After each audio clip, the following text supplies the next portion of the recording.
to King Faas. I love you King Faas. Aduh, cinta banget.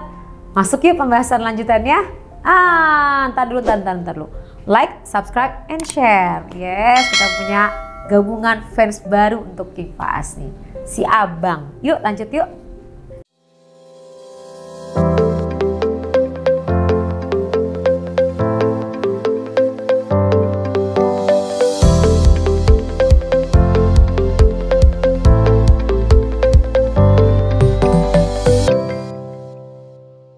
Kenapa King Faas sayang banget sama mama?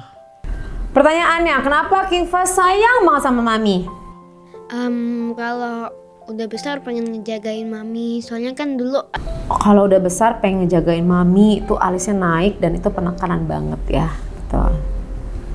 soalnya kan dulu ada kejadian kan mami Dan dia berkatakan bahwa dulu kan ada kejadian kan. itu patah hati banget. Terus nggak bisa ngomong. Mami itu patah hati banget. Jadi buat si abang nih itu dalam banget kejadian itu karena sampai speechless, dia nggak bisa ngomong lagi untuk lanjutin kisah itu. Kayak nggak ada apa-apa, cuma ada abang. Pada saat itu mami tuh nggak ada apa-apa, nggak ada siapa-siapa, cuman ada abang. Jadi dia punya hubungan emosional yang luar biasa nih sama anak lakinya nih.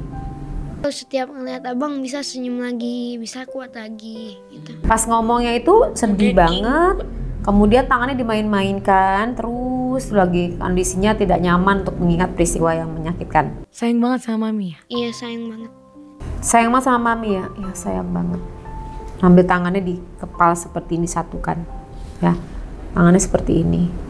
Sayang banget. Jadi benar-benar defense ini bakal kuat banget. Ini bakal posesif banget sih sama maminya kalau lihat kayak gini ya. Yang paling diinget dari abang? Kalau di mata Allah itu kita semua sama, jadi gak boleh sombong. Ya, jadi ajaran-ajaran maminya, kemudian maminya selalu berusaha untuk memberikan apa yang abang mau, jadi gitu loh. Jadi ajaran-ajaran maminya, dan di mata Allah semua sama, jadi nggak boleh sombong. Itu ajaran mami yang selalu diingat. Itu diajarin mami. Sama Masya Dedi. Allah. Sama Dedi juga, selalu nyebutinnya ada Dedinya kan. Dedi itu orangnya pekerja keras. Dedi itu orangnya sayang sama abang, mami. Dia pas lagi ngomong kalau tentang Dedinya ya, matanya lihat ke atas. Jadi kayak hope, kayak harapan gitu loh. Yang diingat, terlintas di dalam otaknya si abang ini, Dedinya adalah seorang pekerja keras gitu loh. Jadi pertama dia sebutin adalah pekerja keras yang ngeliatnya ke atas, tersenyum. Jadi sosok Dedinya seperti itu. Yang kedua adalah sayang sama abang, sayang sama mami gitu loh. Itu disampaikan. Jadi dia bisa merasakan bahwa Dedinya itu sayangnya tuh tulus. Terus Dedi itu kayak kayak bodyguardnya abang sama mami gitu. Sampai ngomong bodyguardnya loh.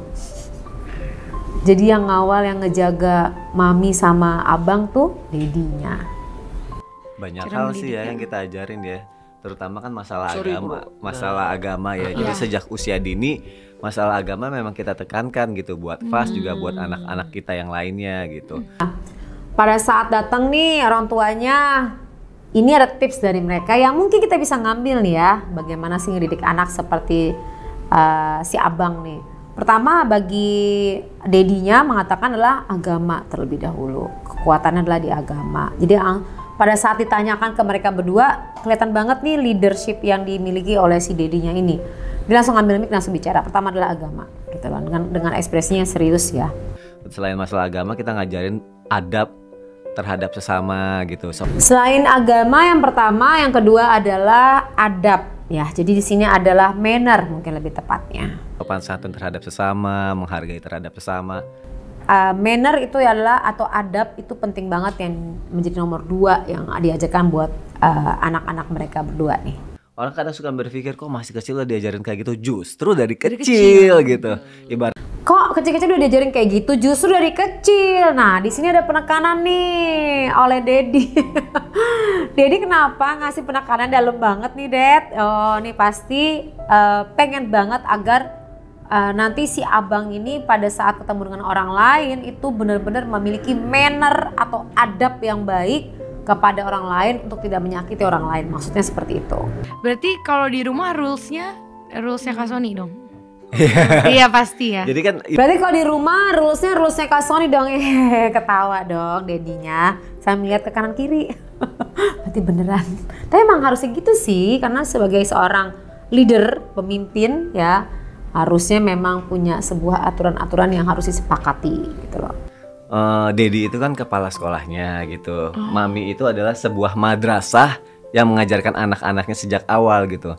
Nah, tugas kepala sekolah kan evaluasi setiap bulannya seperti apa gitu. Sampai dibikinin perumpamaan tuh sekolahan, tuh nggak sih? Ada kepala sekolah, ada madrasahnya. Seperti itu ada evaluasinya. Keren ya mereka. Ini kan harus ditiru deh, nggak? Ya nggak sih guys? Karena berhasil loh didik anaknya. Yang kita tiru itu adalah orang-orang yang berhasil, bukan yang gagal, ya nggak sih? Yang semakin dekat, yang ngasih ilmu yang pertama yang dekat itu adalah maminya gitu. Tugas Dedi itu adalah evaluasi dari semua itu. Makanya aku pas apa segala macam, setiap seminggu sekali pasti aku minta setoran hafalannya gitu. Jadi itu alasannya kenapa setiap minggunya minta setoran hafalan Al-Quran yang udah dipelajarin sama si abang nih gitu. Karena dia sebagai kepala sekolah kan harus ngecek keseluruhan. Pengen punya adik lagi dong?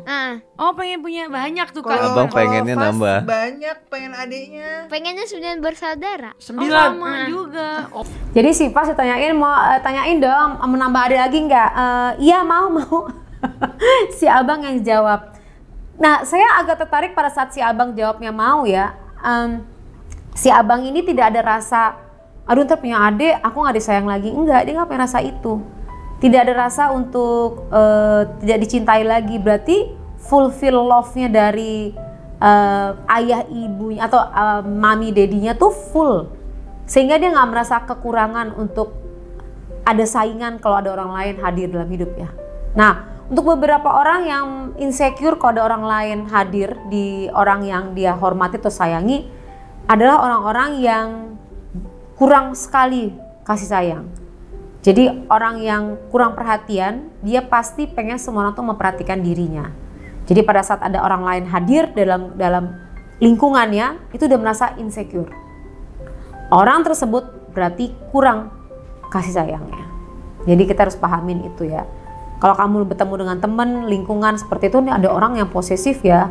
Berarti dia rasa kehilangan yang luar biasa, pernah mengalami rasa kehilangan, ketakutan kehilangan, sehingga membuat ia posesif terhadap sesuatu hal. Oh tuh mama, ayo semangat mama.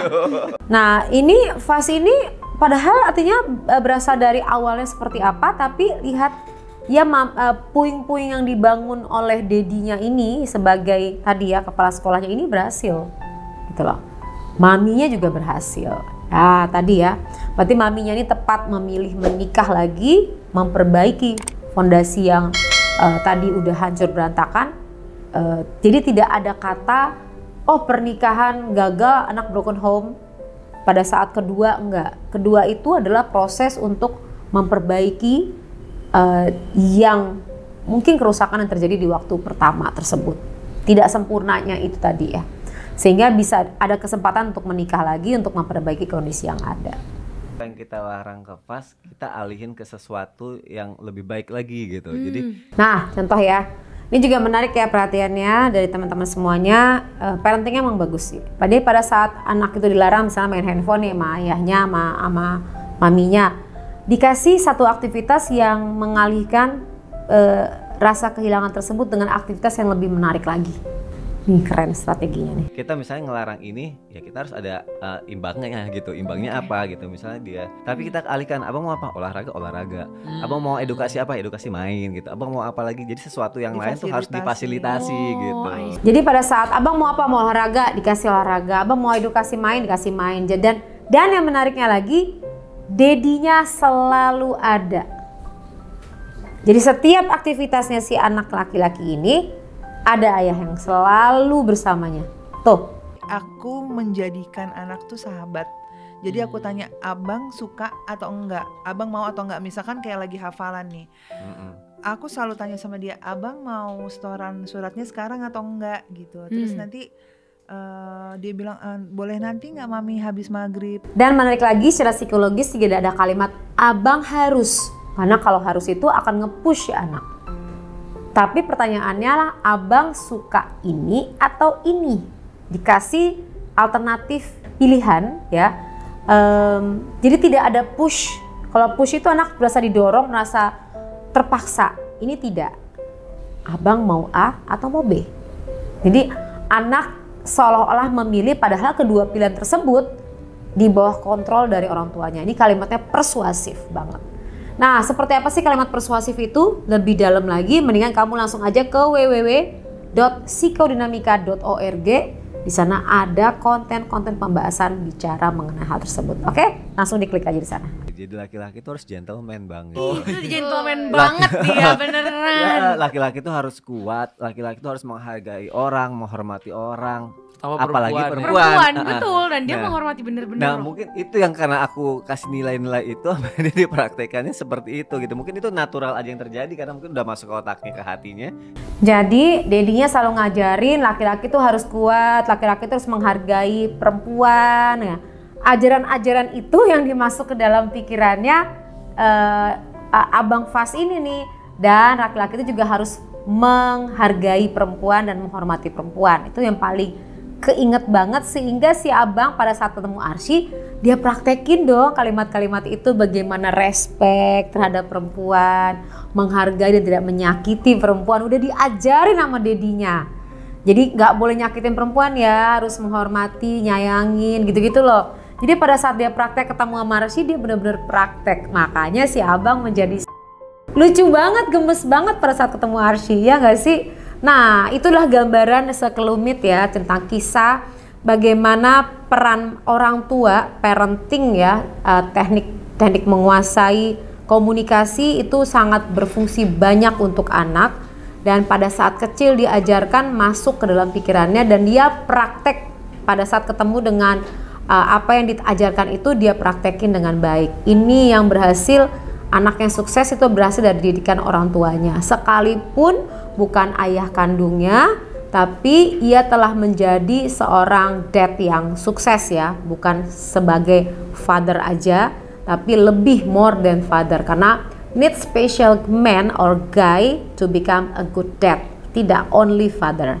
Nah, ini moga-moga menginspirasi buat para ayah. Kali ini saya ngomong, siapapun Anda ya, kondisi apapun Anda harus memiliki waktu spesial untuk anak Anda, terutama anak lakinya. Himbauan ini moga-moga bisa menjadi insight atau masuk ke dalam pikiran bapak-bapak nih, karena penting banget tumbuh kembang anak apabila mendapatkan figur ayah yang tepat. Nah, semoga menginspirasi dari para orang tua, parenting nih kayaknya nih ya. Dan juga menginspirasi buat kita semua.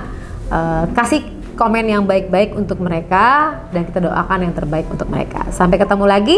Wassalamualaikum warahmatullahi wabarakatuh. Bye-bye.